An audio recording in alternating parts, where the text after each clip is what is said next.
एक बेहतरीन multi concept problem जिसमें आपका constant motion, circular motion and work and energy use होने वाला है। तो आइए पहले इस प्रॉब्लम को अच्छे से समझते हैं। देखिए, यहाँ पर आपको गिवन एक लाइट इनएक्सटेंसिबल कॉर्ड, जिसको आप यहाँ पर देख सकते हैं किस तरह से कनेक्टेड है, राइट। यहाँ पर दो पेन है, ए एंड बी। एक एंड इस कॉर्ड का इस पेन ए से कनेक्टेड है, दूसरा इस लोड एम से कनेक्टेड है। यहाँ पर जो रिंग गिवन है, आपकी रिंग और लोड, उन दोनों का ये मास सेम है। आपकी स्ट्रिंग इस रिंग के अंदर से पास हो रही है। स्टार्टिंग में इस रिंग का लेवल वही है जो इस ए बी का लेवल है। अब इस रिंग को रिलीज कर दिया जाता है। अब आपको बताना है इस रिंग का एक्सीलरेशन कितना होगा जब ये अपनी इक्विलिब्रियम पोजीशन को पास करेगी। तो ये तो थी आपकी प्रॉब्लम। आइए थोड़ा इसको अच्छे से समझते हैं। ध्यान दीजिए, यहाँ पर आपके पास है एक रिंग, ठीक है। ये रिंग आपकी ए और बी से इक्वल डिस्टेंस पर है, ठीक। अब देखिए, यहाँ पर ए की फोर्स लग रहा है इसके वर्टिकल डायरेक्शन में, इस वक्त जो है आपका इसका वेट एम इंटू जी, राइट। अब देखिए, स्टार्टिंग में चूंकि वेट ही वेट है नीचे, तो क्या होगा, रिंग नीचे आने की कोशिश करेगी। लेकिन जैसे ही नीचे आएगी, आप देखोगे नीचे आने पर जस्ट क्या होगा, मान लीजिए इतना डिस्टेंस नीचे आई जस्ट, ठीक है। इसका वेट लग रहा है नीचे और यहाँ पर टेंशन है, यहाँ पर टेंशन है। एक ही स्ट्रिंग है तो सेम टेंशन होगी। मान लेते हैं एंगल बना रहा है थीटा, तो ये एंगल भी हो जाएगा थीटा।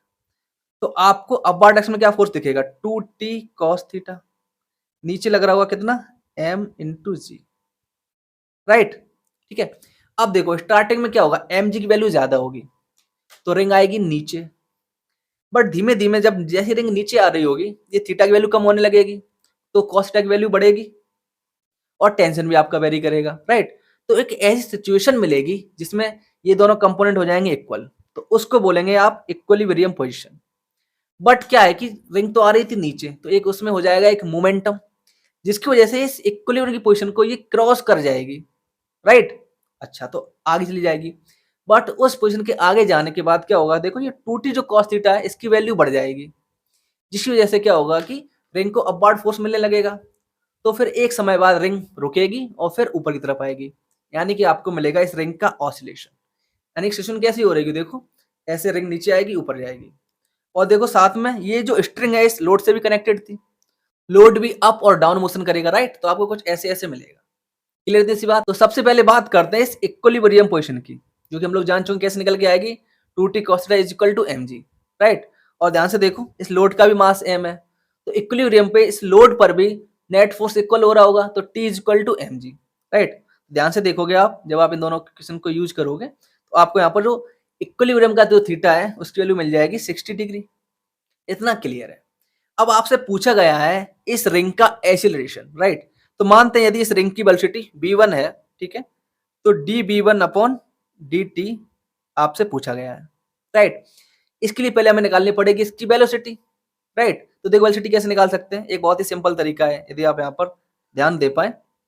अब आप यहाँ पर ध्यान दीजिए, देखिए मान लेते किसी टाइम t तक, ठीक है, ये जो आपकी रिंग थी h डिस्टेंस नीचे आई, तो आपको सिचुएशन कुछ ऐसी दिखेगी, ठीक है। ये x हो जाएगा आपका, ये h, ये रही आपकी l, ठीक।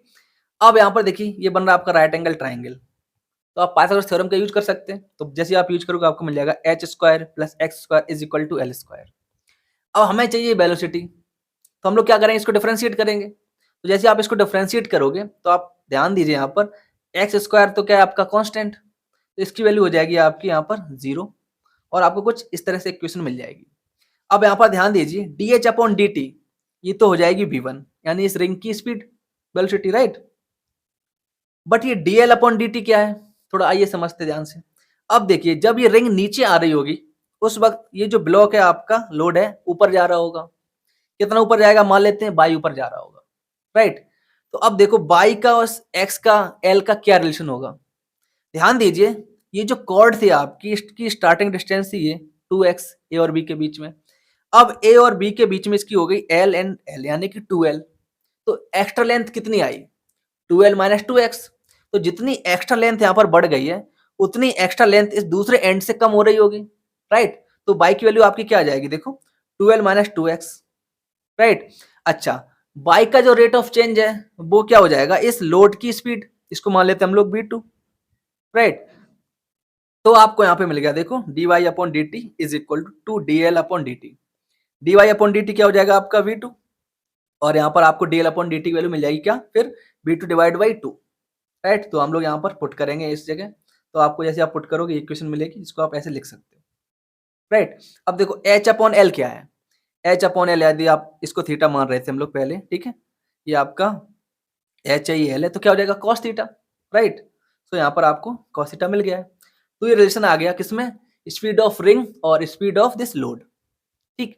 बट ध्यान दीजिए आपको तो चाहिए था acceleration of the ring, right, ठीक है। उसको क्या करते हैं, इसके लिए देखो हम लोग क्या करेंगे यहाँ पर, यदि आप ध्यान दो इस पूरे सिस्टम की एनर्जी कंजर्व है, तो चेंज इन एनर्जी क्या हो जाएगा आपका 0, राइट। नाउ अब देखो तो एनर्जी कैसे चेंज हो रही है, तो एनर्जी हो रही है potential energy kinetic energy change कैसे हो रही है, रिंग नीचे आ रही है, पोटेंशियल एनर्जी लूज कर रही है और काइनेटिक एनर्जी गेन कर रही है, राइट। जो लोड है नीचे से आ रहा है ऊपर, वो पोटेंशियल एनर्जी भी गेन कर रहा है और साथ में काइनेटिक एनर्जी भी गेन कर रहा है, राइट। इन पॉइंट्स को ध्यान रखते हुए आप लिख सकते हैं, देखो loss in potential energy of the ring minus mgh, increase कितनी पोटेंशियल एनर्जी हो गई लोड की mg बाई, और ये दोनों की काइनेटिक एनर्जी का गेन हो गया, और नेट चेंज कितना हुआ होगा 0, क्लियर थी सी बात। नाउ अब देखो हमने जो अभी b2 निकाला था ना b1 के टर्म्स में, हम यहाँ पर पुट करेंगे, ठीक है, 2b1 cos थीटा पुट किया हमने, तो हमें यहाँ पर मिल जाएगी थोड़ा सॉल्व करने के बाद b1 की वैल्यू कुछ इस तरह से, राइट। नाउ अब हमें चाहिए था क्या db1 अपॉन dt, हम इसको डिफरेंशिएट कर सकते हैं एक बात, और साथ ही देखो हम लोग h और y की वैल्यूज को पुट कर देंगे, राइट, सिंपल है। तो जैसे आप देखिए यहाँ पर ऐसा करोगे, उसके पहले आपको x की वैल्यू और y की वैल्यू पुट करनी होगी। देखो तो हम लोग क्या कर रहे हैं यहाँ पर, ये हमारा x था, ठीक है, ये आपका था h, तो सीधी सी बात है h इक्वल टू क्या जाएगा x cos theta, right, y बराबर क्या था 2l माइनस 2x, तो सीधी सी बात है l sin theta equal to x, तो x इक्वल टू क्या हो जाएगा l अपॉन sin थीटा, आप यहाँ पर पुट करेंगे, आपको यहाँ पर देखो y की वैल्यू मिल जाएगी, राइट। x के टर्म्स में इसलिए निकाला क्योंकि x कांस्टेंट है, तो हम जो भी डिफरेंशिएशन वगैरह करेंगे उसमें हमें इजी हो जाएगा।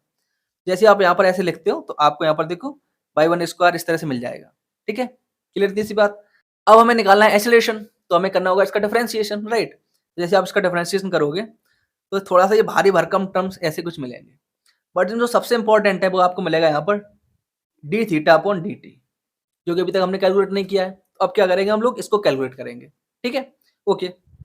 अब देखो ध्यान से, तो इसको हम लोग कैसे कैलकुलेट करें, यदि आप ध्यान से देखो तो ये आपका था थीटा, अब इसको थोड़ा सा विजुलाइज करना डिफिकल्ट है, ठीक है, तो मैंने एक ट्रिक जुगाड़ लगाई, क्या कर सकते हैं, देखो ये था आपका राइट एंगल ट्राइंगल, तो थीटा प्लस अल्फा की वैल्यू हमेशा 90 रहने वाली है पाई/2, तो हमें D theta upon D T चाहिए, तो हम लोग डिफरेंशिएट किया इसको, तो आपको ये रिलेशन मिल जाएगा।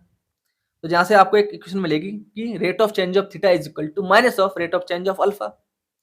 अब देखो अल्फा निकालना आसान है, I mean rate of change of alpha निकालना आसान है, कैसे, देखो ध्यान से, बी इक्वल टू क्या होता है आर ओमेगा, राइट। तो हम लोग यहाँ पर यूज कर सकते हैं सर्कुलर मोशन का, क्योंकि ओमेगा यहाँ पर क्या हो जाएगी आपकी D alpha upon D T, इसको हम लोग यदि फोकस करते हैं यहाँ पर, ठीक है। तो ध्यान से देखिए D alpha upon D T यानी कि ओमेगा की वैल्यू क्या होगी, perpendicular B divide by the distance R, right. अब इस b1 को यदि हम कंपोनेंट में ब्रेक करें तो देखो ध्यान से b1 cos थीटा ये b1 sin थीटा ये, परपेंडिकुलर कंपोनेंट कौन सा है b1 sin theta divide by distance कौन सी ये वाली डिस्टेंस, ये डिस्टेंस क्या हो जाएगी आपकी x upon sin theta, right, सीधी सी बात है। जैसे हमने यहाँ पर देखिए, जैसे यहाँ पर लिखा तो आपको वैल्यू मिल जाएगी D theta upon D T का minus is equal to b1 sin square theta divide by x।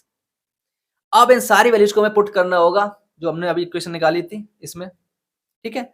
और साथ ही आपको याद रखना है कि हमें क्या पूछा गया था, एक्सेलरेशन पूछा गया था, जस्ट हम क्रॉस करें इक्विलिब्रियम को, इक्विलिब्रियम कहाँ पे आ रहा था थीटा इक्वल टू 60 डिग्री, तो हमें यहाँ पर क्या पुट करना होगा थीटा की वैल्यू 60 डिग्री, ठीक है, और डी थीटा आप यहाँ पे कैलकुलेट कर चुके हो, और यहाँ पर जो थीटा है यहाँ पर भी हम लोग 60 डिग्री पुट करेंगे। तो आप इन सारी वैल्यूज को यदि आप पुट करो, ठीक है, इस इक्वेशन में जो कि आपकी पहली वाली इक्वेशन है, तो आपको एक भारी भरकम सी कैलकुलेशन मिलेगी कुछ इस तरह से, राइट। यदि आप यहाँ पर ध्यान दें, देखो यहाँ पर भी b1 है, यहाँ पर x है, तो x से यहाँ पर ये x कैंसिल आउट हो रहा है, b1 से यहाँ पर b1 कैंसिल आउट हो रहा है, और आपको यहाँ पर दिख रहा है आसानी से db1 अपॉन dt, ये तो आप कैलकुलेट करना था, राइट। अब बस आप वैल्यूज को पुट करोगे, आप इसको थोड़ा सिंप्लीफाई करोगे तो बहुत ही आसानी से आपको ये वैल्यू मिल जाएगी जो कि आपका आंसर है। अब यहाँ पर नेगेटिव दे रखा है, इसका सीधा सा मतलब है कि इस वक्त जो एक्सेलरेशन होगा वो ऊपर की तरफ हो जाएगा, राइट, क्योंकि हमने स्टार्टिंग में जो पॉजिटिव माना था वो माना था इस डायरेक्शन के लिए, डाउनवर्ड डायरेक्शन के लिए, राइट? ओके, अच्छा, और ये जेन्युइन भी है, क्यों? क्योंकि जैसे ही जो आपकी रिंग है ना, इक्विलिब्रियम पोजीशन को आगे निकल जाएगी, तो ज़ाहिर-सी बात है, अब फोर्स ऊपर लगना चाहिए, नेट फोर्स, तो नेट एक्सेलरेशन भी ऊपर की तरफ होना चाहिए, राइट? तो आई होप इस लेक्चर से आपने बहुत कुछ सीखा होगा, तो प्लीज़ वीडियो को लाइक कीजिए, चैनल को सब्सक्राइब कीजिए और दोस्तों के साथ शेयर करना बिल्कुल ना भूलें। Thank you and have a nice day.